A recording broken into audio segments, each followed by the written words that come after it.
جو اللہ کے فیصلوں پہ راضی نہیں ہوتی. یہ والی ہول سیل کے حساب سے ہے. یہ بھی اللہ کی عقل سے اپنی عقل کو بڑھانے والی بات ہے. اسی وجہ سے انسان ڈپریشن میں جاتا ہے, اسی وجہ سے انسان اسٹریس میں جاتا ہے, اسی وجہ سے انسان شریعت کا باغی بنتا ہے. اسی کا ان آیتوں میں قرآن نے ذکر کیا ہے کہ تم پر اتنی آفتیں آتی ہیں, اتنی بیماریاں آتی ہیں, زلزلے آتے ہیں, سیلاب آتے ہیں, جانی پریشانیاں, مالی پریشانیاں. یہ اس کی علامت ہے کہ اس زمین کے خدا تم نہیں ہو. تو تم بندے ہو تو اپنے آپ کو بندہ سمجھو. بندے پہ کسی اور کا آرڈر چلتا ہے, بندے کا اپنا آرڈر انسان پر نہیں چلتا. آج ہم چاہتے ہیں ساری خوشیاں دنیا میں سمیٹ لیں, میری مطلب کی ساری چیزیں پوری ہو جائیں, اور جب وہ پوری نہیں ہوتی تو ہم کس میں جاتے ہیں؟ ٹینشنوں میں جاتے ہیں. تو اللہ نے کہا کہ تم غلام ہو میرے, میں جیسا چاہوں گا تمہیں چلاؤں گا. یحسب ان لن یقدر علیہ, تو سمجھتا ہے تیرے اوپر کسی کو قدرت ہی نہیں ہے؟ میں جب چاہوں گا تجھے بیمار کر دوں گا, تو صحت کے جتنے اسباب اختیار کر لے. میں جب چاہوں گا تجھے غریب بنا دوں گا, تو دولت کمانے کے جتنے چاہے اسباب اختیار کر لے.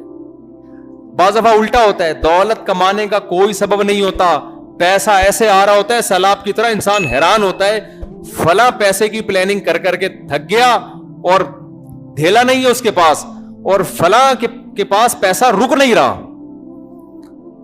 سمجھ میں آ رہی ہے بات کی نہیں آ رہی؟ یہ جو موٹیویشن اسپیکر بتا رہے تھے نا, یوں کرو تو پھر یوں پیسہ آئے گا, اور پھر فلاں نے کیا تھا تو آ گیا. ان کو بولو کہ پوری رپورٹیں پیش کیا کرو ہمارے ساتھ.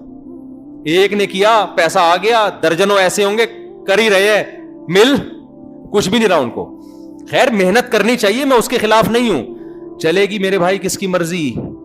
اللہ کی. تو قرآن اس آیت میں ہمیں تکبر سے منع کر رہا ہے. اس کی ایک قرآن نے مثال دی ہے کہ جس کے پاس دولت آتی ہے نا, وہ شو مارنا شروع کر دیتا ہے, اور کیا کہتا ہے, میں نے اتنا پیسہ فلاں جگہ اڑایا, میں نے اتنا پیسہ فلاں جگہ اڑایا, میں یہ, تو 2 ٹکے کا آدمی ہے اور میں اتنا مالدار. تو قرآن کہہ رہے اس بیچارے کو پتہ نہیں ہے کہ یہ انتہائی قسم پرسی کی زندگی گزار رہا ہے. میں اگر ذرا سی نظر اس سے ہٹا لوں, یہ 2 ٹکے کا آدمی نہیں رہے گا. اور باتیں کیسی کر رہا ہے؟ سمجھ میں آ رہی ہے بات کہ نہیں آ رہی؟ کیونکہ انسان میں زیادہ تر تکبر پیسہ آنے سے آتا ہے. پہلے زمانے میں صحت اچھی ہوتی تھی تکبر آتا تھا, آج کل پیسے سے تکبر آ رہا. بالکل ہڈیوں کا ڈھانچہ ہوگا, ہڈیوں کا ڈھانچہ ہوگا, پیسہ ہے ایسے سینہ تان کے چل رہا ہوگا جیسے محلے کا دادا. یہی ہے. ایک لطیفہ بھی ہے اس پہ, لیکن وہ سناؤں گا تو کچھ لوگ ناراض ہو جائیں گے, وہ رہنے دیں, وہ پھر وہ پرانا دور آ جائے گا. نہیں وہ میں افورڈ نہیں کر سکتا, وہ پھر ویسے وہ ہے. وہ متحدہ کے بارے میں سنا دوں آپ کو؟ سنا دیتا ہوں یہاں سے. بھائی تم لوگ ریکارڈ کر رہے ہو یار. وہ ایک چوہا جو ہے نا جنگل میں جا رہا تھا, یہ اس 92 کی بات ہے. چوہا جنگل میں یوں ہی جا رہا ہے ایسے سینہ کڑ. اب تو متحدہ کا میرا خیال ختم ہو گئی, دوبارہ دور آئے گا تو اس کو نکال دینا بھائی لطیفے کو. ایک چوہا جنگل میں کیا کر رہا ہے؟ ایک دور تھا نا متحدہ کا بھائی. یہاں تک ہوا ہے کہ ایک خاتون کی بندے کی شادی ہوئی, بیوی انتہائی ظلم کر رہی تھی اس کے اوپر. میرے پاس آیا اس دور میں نا, یعنی یہ 97-98 کی بات ہوگی. کہہ رہے یار مفتی صاحب, مولانا صاحب, میری بیوی یہ کر رہی ہے. میں نے کہا چھوڑ دے بھائی, پھر اس کو طلاق دے دے جب اتنا ظلم کر رہی ہے. اس نے کہا اس کا بھائی متحدہ کا ہے. اس کا بھائی کس کا ہے؟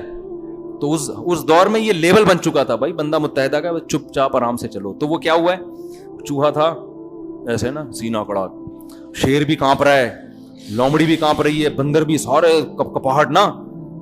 تو ایک انسان کہیں گیا, اس نے دیکھا یار یہ چوہے کی اتنی دہشت ہے, ایسے سینہ تان کے چل رہا ہے. تو اس نے کہیں لومڑی وومڑی سے پوچھا بھائی ماجرا کیا ہے؟ اس نے کہا متحدہ کا ہے. کس کا ہے؟ متحدہ کا ہے. تو جیسے متحدہ کی دہشت تھی نا, صحت ہو نہ ہو لیکن بندہ کس کا ہے؟ متحدہ کا ہے. تو اس زمانے میں صحت ہے نہیں ہے, بھرم کس کے ہیں آج کل؟ پیسے کے ہیں. تکبر میں آتا ہے انسان, بجائے تواضع میں جائے کہ میرے رب نے مجھے اتنی بھیک دے دی, پیسہ ملنے میں بھی میں اللہ کا محتاج, اور جب چاہے گا یہ پیسہ مجھ سے 2 منٹ میں چھین لے گا. تو تکبر انسان پہ زیب نہیں دیتا. تو اس آیت کا حاصل یہ ہے کہ جو نعمت بھی اللہ نے آپ کو دی ہے آپ اللہ سے آگے نکلنے کی کوشش نہ کریں، یعنی اپنے آپ کو بھکاری سمجھیں اور یہ سمجھیں کہ اللہ جب چاہے مجھ سے یہ نعمت چھین سکتا ہے، اور دی بھی اس نے اپنی مرضی سے ہے، یہ بھیک میں ملی ہوئی چیز ہے۔ بھکاری کبھی اپنی نعمت پہ اتراتا نہیں ہے، شکر ادا کرتا ہے۔